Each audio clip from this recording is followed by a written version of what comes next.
Bendiciones, mi nombre es María Cruz y quiero compartirte que en muchas situaciones de mi vida me vi a mí misma rindiéndome ante escenarios en los que me sentía desalentada, desanimada, que me hacían dudar, en los que me sentía acorralada, atrapada, doblada, donde el tiempo parecía que no avanzaba, como si nada estuviera sucediendo.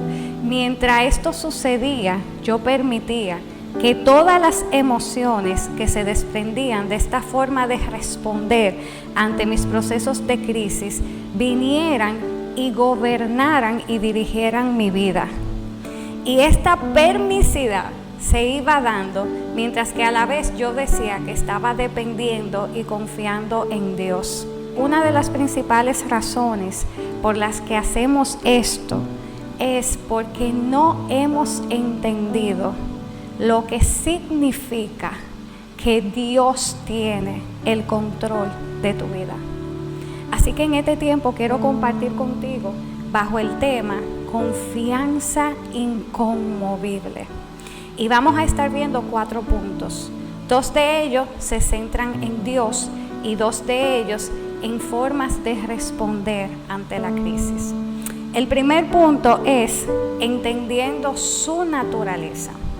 Cuando yo digo que dependo de Dios, lo que estoy diciendo es que estoy bajo su autoridad y su protección. Un hijo que yo estoy criando está dependiendo ¿de qué? De mi autoridad y mi protección, lo que significa que de quien yo dependo tiene control de mi vida, porque si yo estoy bajo la autoridad de alguien, también estoy sujeto a que a sus condiciones, sus límites, sus restricciones. Y entonces esta persona bajo quien estoy bajo autoridad, pues viene y se hace responsable de mis necesidades, me defiende, me cuida, vela por mí, por mis intereses. Entonces, para nosotros poder entender de quién es que dependemos cuando se trata de Dios, debemos tener presente 3 atributos de Él, que son: Dios es omnipotente, omnisciente y omnipresente. La palabra omni significa todo.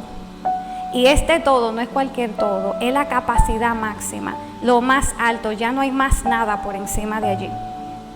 Así que cuando hablamos de todopoderoso, lo que significa es que tiene un poder ilimitado e inagotable. Nada hay imposible para Él. Cuando habla de omnisciente, lo que está diciendo es que tiene una cualidad de saberlo todo, todo lo conoce, pasado, presente, futuro, toda ciencia, todo conocimiento, nada se escapa de su conocimiento. Y omnipresente, cuando se refiere a omnipresente, pues está hablando de una cualidad que Él tiene de poder estar en todas las partes a la vez. Entonces, cuando yo pienso en estos atributos de Dios, en que quien tiene el control de mi vida es alguien que conoce todas las cosas, que tiene el poder para obrar en cualquier área en la que yo necesite intervención, porque para Él todo es posible, y que conoce todos mis escenarios, aun los que yo crea que Él no haya podido identificar, a los que Él esté ajeno, porque Él puede estar en todas partes a la vez.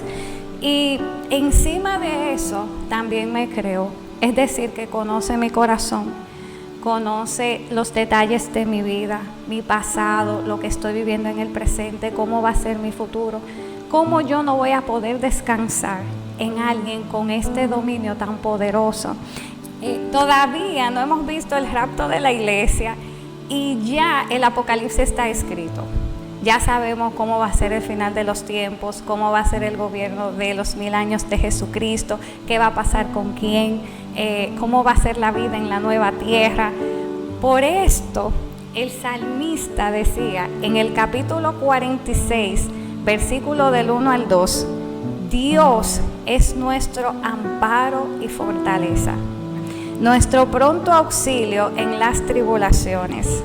Por eso no tenemos miedo, aunque se deshaga la tierra, aunque se hundan los montes en el fondo del mar, sin importar lo que me esté sucediendo o lo que esté sucediendo a mi alrededor, Dios sigue teniendo el control de mi vida. El segundo punto que vamos a ver es entendiendo su carácter. Hay un momento de la historia donde Dios se le revela a Moisés y este momento queda registrado en el libro de Éxodo, capítulo 34, versículos del 6 al 7.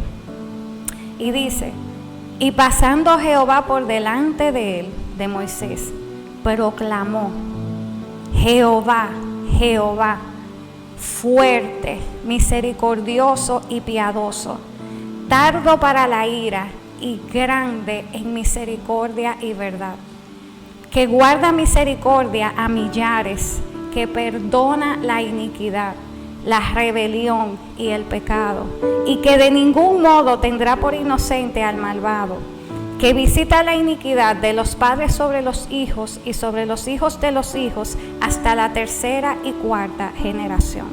En este pasaje podemos ver varias cualidades de Dios. Entre ellas vemos que Dios es amor, Dios es santo, es justo, es misericordioso y que podemos confiar en Él. En el libro de Hebreos dice que Jesucristo es el mismo ayer, hoy y siempre. Y en Santiago capítulo 1 versículo 17 dice que en Él no hay mudanza ni sombra de variación.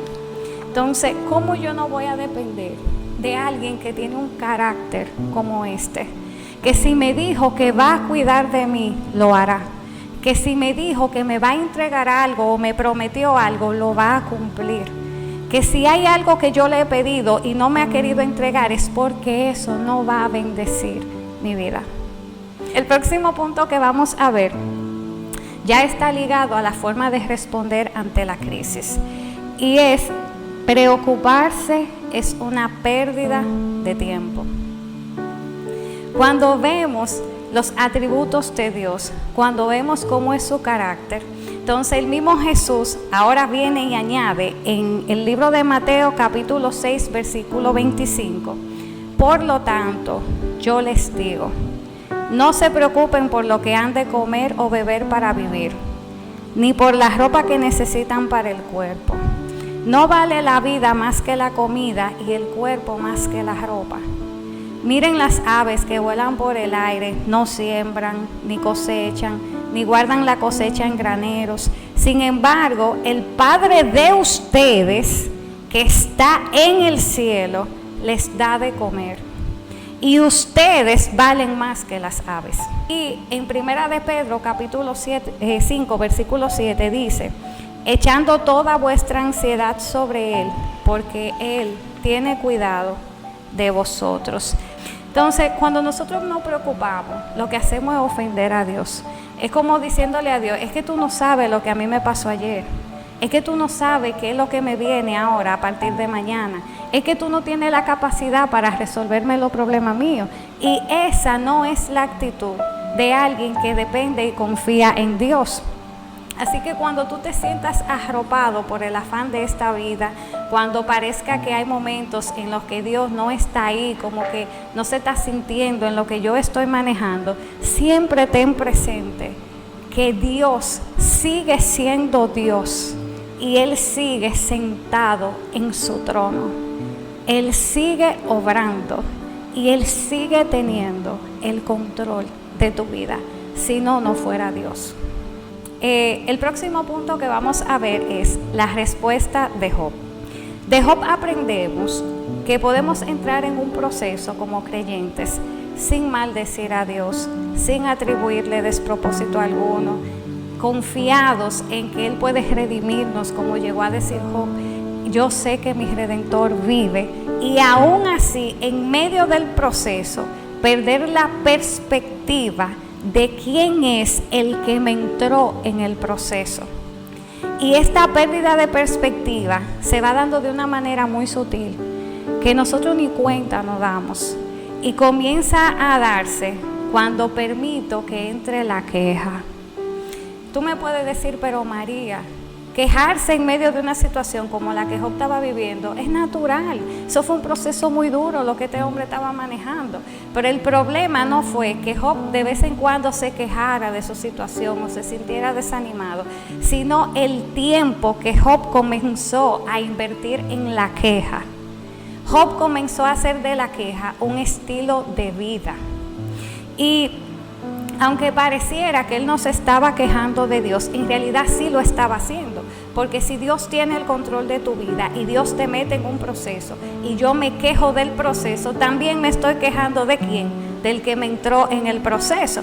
Entonces, después de Dios ver a Job quejarse del día que nació, de cómo era su vida antes y cómo él era con la gente, y ver ahora el trato que él recibía, de ver cómo sus amigos atacaban su integridad en medio de su proceso, y Job se quejaba y se quejaba. Entonces, en el capítulo 38 del libro de Job, versículo del 1 al 4, Dios hace la primera intervención y dice: entonces respondió Jehová a Job desde un torbellino y dijo: ¿quién es ese que oscurece el consejo con palabras sin sabiduría?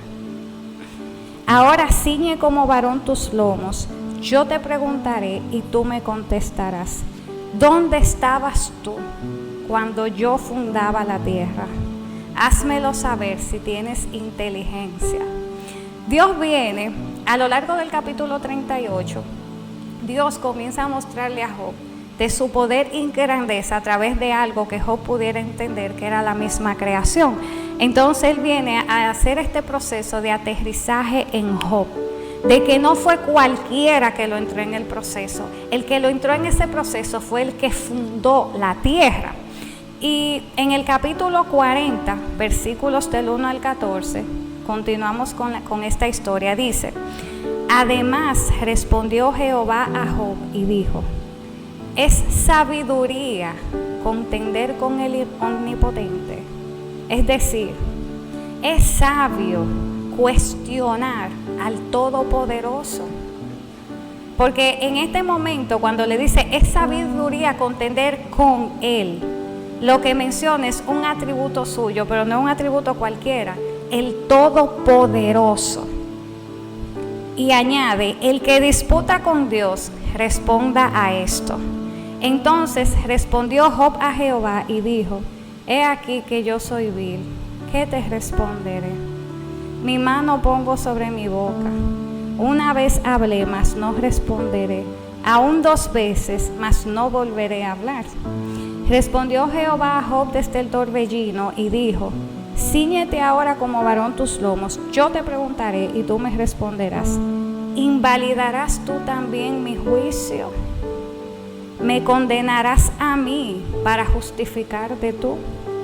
¿Tienes tú un brazo como el de Dios y truenas con voz como la suya?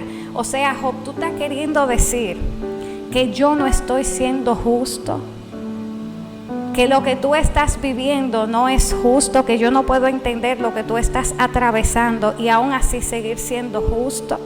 Entonces Dios quería mostrarle a Job en este escenario que con su queja él estaba invalidando la naturaleza de Dios en sus atributos de omnipresente, omnipotente y omnisciente, y su carácter.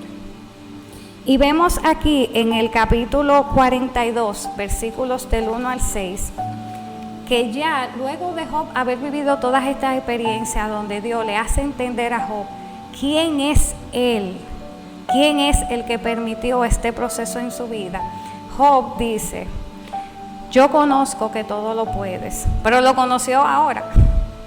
Después que Dios viene y le hace esta revelación a él, y que no hay pensamiento que se esconda de ti. ¿Quién es el que oscurece el consejo sin entendimiento? Por tanto, yo hablaba lo que no entendía. Yo no sabía lo que estaba hablando. Toda esa queja que yo estaba teniendo, yo no sabía lo que yo estaba diciendo, porque es que yo no estaba entendiendo quién era el que me tenía en el proceso. Cosas demasiado maravillosas para mí que yo no comprendía. Oye, te ruego y hablaré, te preguntaré y tú me enseñarás. De oídas te había oído, mas ahora mis ojos te ven. Por tanto, me aborrezco y me arrepiento en polvo y ceniza. Es tan hermoso lo que podemos aprender de este proceso de Job. Job vivía para Dios, tenía un nivel de conocimiento de Dios, se guardaba para Dios en integridad, pero no había tenido la revelación de quién era el que lo había entrado en el proceso, de quién era el que tenía el control de su vida. Así que espero que estas palabras puedan ayudar que en tu corazón se edifique una confianza y una dependencia inconmovible hacia Dios, que no se inmuta frente a la adversidad. Que Dios te bendiga.